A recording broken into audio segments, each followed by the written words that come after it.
Assalamualaikum warahmatullahi wabarakatuh. Pada kali ini kita akan nyantai-nyantai bercerita. Tapi cerita yang di situ mengandung hikmah yang luar biasa insya Allah. Diceritakan ada salah seorang yang orang ini tinggal di kota Solo. Orang ini pernah memiliki hutang yang sangat banyak. Di tahun 70 atau tahun 80 saya lupa persisnya. Ketika harga beras saat itu Rp250, dia memiliki hutang sebesar 200 juta, nggak nanggung-nanggung. Orang ini kesana kemari, merantau, berusaha untuk memperbaiki nasib, untuk melunasi hutangnya, tapi ternyata buntu. Bukan hutang yang semakin lunas, tapi justru hutang yang semakin bertambah. Dia harus menggadaikan rumahnya, dan hutangnya pun bertambah menjadi 25 juta. Hingga akhirnya total hutang yang harus dia bayar sekitar 225 juta. Jumlah yang sangat besar ketika waktu itu dibandingkan dengan harga beras hanya Rp250. Orang ini bingung.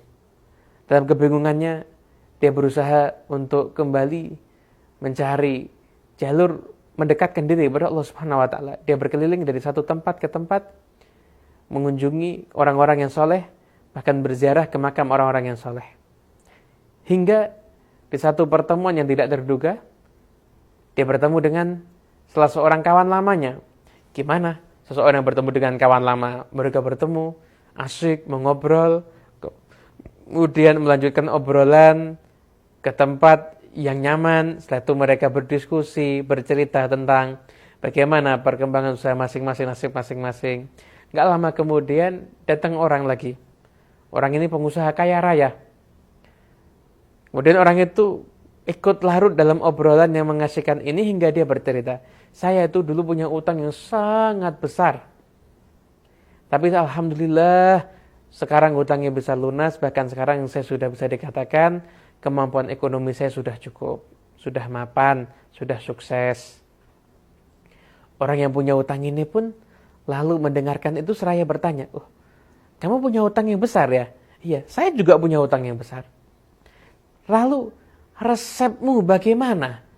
Kenapa kok kamu bisa lunas hutangnya, sedangkan saya hutangnya belum lunas sampai sekarang?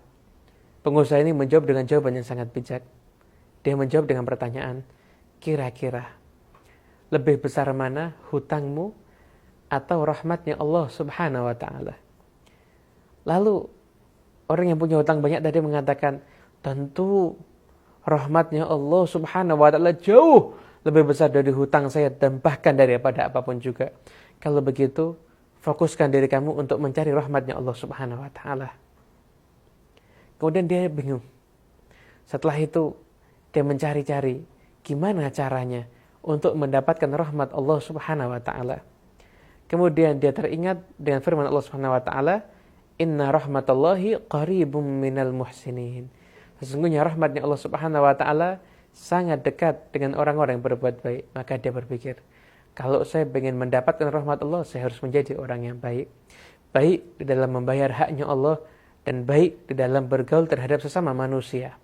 Jadi orang yang baik. Setelah itu, mendengarkan satu nasihat, satu ceramah, bahwasanya barang siapa bersolawat kepada Nabi besar Muhammad SAW satu kali, maka Allah membalas kepada orang tersebut sholawat 10 kali. Sholawat Allah kepada hambanya adalah bentuk rahmat Allah kepada hambanya. Lalu dia mengatakan, berarti untuk mendapatkan rahmat Allah yang besar, saya harus banyak bersholawat. Lalu tak henti-hentinya pribadinya jadi orang yang baik dan lisannya tidak pernah berhenti mengucapkan sholawat kepada Nabi besar Muhammad sallallahu alaihi wasallam. Sholawat dan sholawat selalu dia lantunkan, selalu dia baca. Hingga subhanallah dalam 1 tahun rumahnya sudah bisa diambil lagi. Dalam beberapa tahun utangnya kembali lunas dan saat ini menjadi orang yang sangat kaya raya. Kalau dia ditanya apa resepnya? Resepnya gampang. Sholawat kepada Nabi besar Muhammad SAW. Semoga kita mendapatkan keberkahan dari sholawat-sholawat kita kepada junjungan kita Nabi besar Muhammad SAW. Sampai berjumpa lagi dalam serial Apa Kata Ustadz. Semoga bermanfaat. Wassalamualaikum warahmatullahi wabarakatuh.